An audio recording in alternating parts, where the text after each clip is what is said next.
लोढा हटवा. केएमचं नाव बदलणाऱ्या लोढाचा, केएमचं नाव बदलणाऱ्या लोढाचा. केएम रुग्णालयाला 100 वर्षाचा इतिहास आहे. केएम रुग्णालयाचं नुकतेच शताब्दी महोत्सवी वर्ष म्हणून फार मोठा कार्यक्रम केला गेला. मुंबईमधनं नव्हे तर देशभरामधनं जगभरामधनं जे केएम हॉस्पिटलमधनं जे डॉक्टर शिकून गेले, जे जगाच्या पातळीवर ज्यांनी नावलौकिक मिळवलं, असे सगळे डॉक्टर, त्याचे माजी डीन, मोठे मोठे सेलिब्रिटी, मुख्यमंत्री, उपमुख्यमंत्री, आम्ही सगळे असे रोजच्या रोज अनेक लोक इथे शताब्दी महोत्सवानिमित्त येत होते. असं काय घडलं, त्या लोढाला उपरती झाली आणि एका दिवसामध्ये या रुग्णालयाचं नाव बदलून त्यांनी एक कौशल्य श्रेष्ठ एकलव्य स्मारक रुग्णालय असं देण्याचा एक प्रस्ताव दिला. त्या लोढांना काय मुंबईतले नाव बदलायची आहेत का? मुंबई गिळंकृत करायची आहे का? कारण हे ऐतिहासिक स्थळ आहे. ज्या किंग एडवर्डच्या नावाने त्या रुग्णालय ओळखलं जाते. आत्ताच आमच्या पराग चव्हाणांनी सविस्तर माहिती दिली. 1926 मध्ये त्यांनी जवळजवळ 7 लाख रुपये देणगी त्यावेळी दिली आणि ह्या रुग्णालयाच्या निर्मितीमध्ये फार मोठा वाटा त्यांनी उचलला, म्हणून त्यांचं नाव त्यावेळी दिलं गेलं. ही ऐतिहासिक वास्तू आहे. ऐतिहासिक वास्तूला दुरुस्ती करता येत नाही. ऐतिहासिक वास्तूची नावं बदलताना देखील फार मोठ्या प्रक्रियेतनं जावं लागते. पण ठराव आणायचा, तो मंजूर करून घ्यायचा, दादागिरी करायची, दबाव टाकायचा, असं मराठीमध्ये म्हण आहे. मी ज्यावेळेस सकाळी उठलो तर मी विचार करत होतो की पुढच्या 5 वर्षामध्ये मुंबईकरांना अजून काय काय पाहायला मिळणार आहे.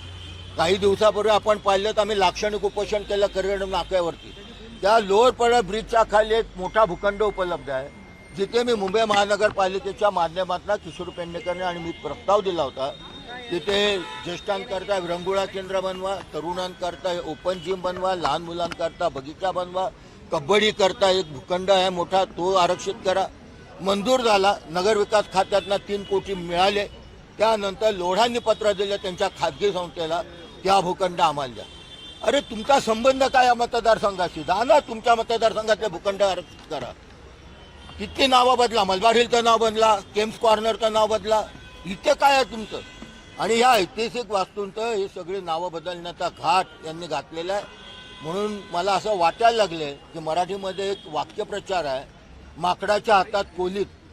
यांनी जे काय सत्ता घेतली आहे ती आता त्या म्हणीला बरोबर लागू होते असं झालेलं आहे. भूखंड खा.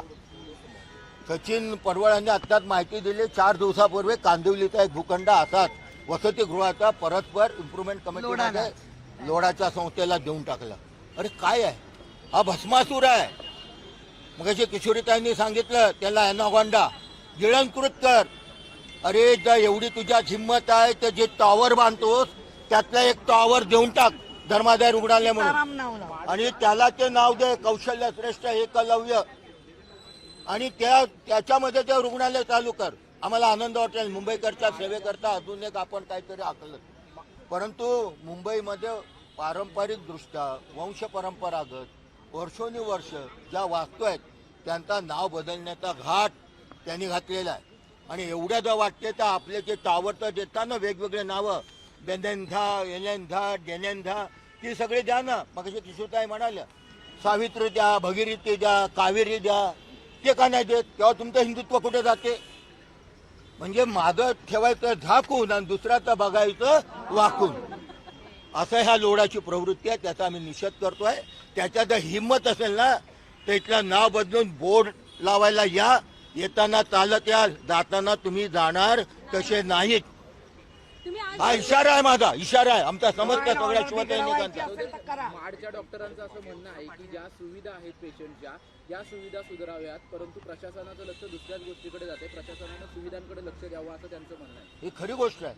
आपण पाहत असाल गेले 3-4 वर्ष इथले MRI असेल, इथले सिटी स्कॅन असेल, इथल्या सोनोग्राफी असेल, इथले पॅथॉलॉजिकल डिपार्टमेंट असेल, इथल्या नर्सेस असतील, अशा प्रचंड उणीव आहे. सिक्युरिटी गार्ड पण कमी आहेत आणि 75 नर्सेस इथे कमी आहेत. 75 नर्सेस हे मी सातत्याने विधानसभेत भांडत आलो, पण त्याच्यावरती उत्तर शून्य, उत्तरं देतात, कार्यवाही शून्य. पण तिथे बघायचं नाही. पण असं जे काय प्रासंगिक ज्याच्यावरती फोकस होईल, आपलं नाव चर्चेला येईल, असं काहीतरी करत बसण्याचा असा या सत्ताधाऱ्यांचा उद्योग आहे. मी आपल्या माध्यमातून विनंती करू इच्छितो, जे त्यांच्या सोबत आहेत ना सत्तेमध्ये, जे बाळासाहेबांचे विचार घेऊन आम्ही चालू असं म्हणतात, त्यांना जर काय डोक्यामध्ये काय शिल्लक असेल तर बाळासाहेबांचे विचार कधीच नव्हते. मुंबई पण पुसण्याचं हे जे विचार घेऊन चालले म्हणतात ना, त्यांनी याला विरोध करावा. उघडरित्या येऊन सांगायचं केएम रुग्णालयाचं नाव हे केएम रुग्णालयच राहील, दुसरं कुठलंही बदललं जाणार नाही. ते काय विचार म्हणून घेऊन जात आहे म्हणताना ते असे प्रकाशित प्रदर्शित करा, दाखवा. हिंदी में बताइए आप लोग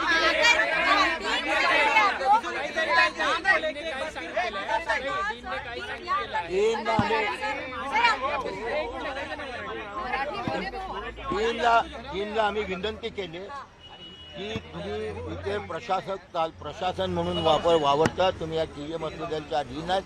तुमच्या नेतृत्वाखाली शतक महोत्सवी वर्ष साजरं केलं. तुम्ही तुमचा अभिप्राय मागितला, त्याला तीव्र विरोध करा, तुमचं मत प्रदर्शित करा. आणि जर तुम्ही त्याप्रमाणे मत प्रदर्शित केलं नाही तर गाठ आमच्याशी आहे. आम्ही इथे तुम्हाला स्वस्थ बसवून देणार नाही. त्यामुळे तुम्हाला हे करावं लागेल, अशा प्रकारच्या त्यांना सूचना केल्या. आरोग्य समितीत प्रस्ताव मंजूर झालेला आहे, पुढे मंजूर झाला नाही. जास्तीत जास्त हिटलर पद्धतीने विरोधी पक्षांकडे पाहिलं सुद्धा नाही. आणि ही हिटलर पद्धत ही सगळ्याकडे देशापासून ग्रामपंचायतीपर्यंत चालू आहे. महानगरपालिकेमध्ये कुठलंच गोष्ट मुंबईच्या भल्यासाठी मांडूनही ऐकलं जात नाहीये. ही वास्तव आहे. आणि पत्रकार म्हणून किंवा मीडिया म्हणून हे तुम्हाला पण माहिती आहे. पुढे काय भूमिका असेल आता? पुढे प्रत्येक गोष्ट अशा पद्धतीने लॉ अँड ऑर्डर बदलण्याची, बिघडवण्याची ह्यांची मानसिकता असेल तर आम्ही त्या मानसिकतेला सामोरं जायला तयार आहोत. याचा विचार मुख्यमंत्र्यांनी केला पाहिजे. कारण ही इमारत 1925ला आणि राजे एडवर्ड यांनी 7 लाखाचं योगदान दिलेलं आहे. आणि त्या योगदानाच्या वेळेला या लोडाचा आजोबा कुठे होता, या लोडाचा पंजोबा खापर पंजोबा कुठे होता ते विचारा. आज तुझ्याकडे पैसे जास्त झाले नको नको त्या बिल्डिंगच्या माध्यमातून तर तू पैशावर उडणार. अरे तुझ्यापेक्षा आम्ही खूप बघितले. मुळामध्ये तुझ्या ज्या इमारतींची जी नावं आहेत, ज्याला आपण म्हणतो ना अल्टामॉन, लोडा वर्ल्ड टॉवर, ट्रम्प टॉवर, आता ट्रम्पचा काय इथे संबंध, बेलेसिया, लोनोपिमो, लावणा सीताराम, राजाराम, कावेरी, सिंधू, अशी सावित्री, हा डॉक्टर बाबासाहेब आंबेडकर, लाव ना नाव, भारत निवास, लाव नाव. आम्ही स्वागत करू तुझं. ते सगळं बरोबर का तर तिथे त्या नावाने चांगली बिल्डिंग सेल झाली पाहिजे. हा आणि मुंबईच्या उरावर बसायला बाहेरून लोक आली पाहिजे. हे तुमचे उद्योग आम्हाला कळत आहेत. त्यामुळे कडाडून विरोध होणार. तुझा आजोबा आण, तुझा पंजोबा आण आणि तू पण ये, दाखवतो तुम्हाला. उद्या आम्ही इथे सह्यांची मोहीम राबवतोय सकाळी 10 वाजल्यापासून. सह्यांची मोहीम राबवतोय आणि त्याच्यामध्ये 1 कोटीच्या वर आम्ही सह्या देणार. भाग घेतील. आणि 1 कोटीच्या वर. ते निवेदन घेऊन आम्ही परवा बुधवारी आयुक्तांना भेटतोय. ते शेकडो सह्यांचं निवेदन घेऊन आणि आयुक्तांना सांगणार अशा कुठल्याही प्रकारची मागणी मान्य करू नका. हा जनआक्रोश आहे. इथे राजकीय भूमिका नाही. शिवसेना म्हणून आम्ही भांडणारच, पण हा जनआक्रोश आहे. कारण मी लहानपणापासून पाहतोय. मला कोणी ऍड्रेस विचारला लहान असताना शाळेत 5वी मध्ये असताना, तू कुठे राहतो तर मी सांगायचा केएम हॉस्पिटलच्या पलीकडे राहतो. आमची ओळख आहे केएम हॉस्पिटल, ही आमची परळवासी यांची ओळख आहे. ती पुसण्याचा प्रयत्न कोणी केला तर त्याला पुसून टाकल्याशिवाय आम्ही राहणार. त्याला पुसून टाकू.